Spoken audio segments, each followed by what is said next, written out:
one in particular. I believe it's Team Kazakhstan. Here, there are always things to tweak and improve upon. You see Kazakhstan doing an exceptional job towards the end of that game.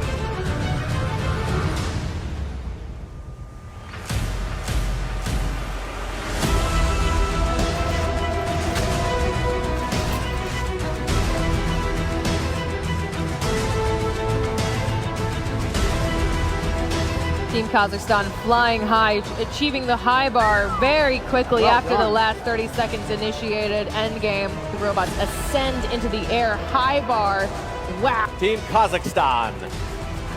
And now let's hear it for our first Global Grand Challenge award-winning teams.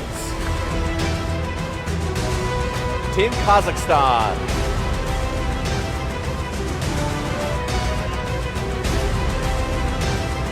And the gold medal for the Al-Khwarizmi Award for Outstanding Supporter goes to USEM Robotics, accepted on their behalf by Team Kazakhstan.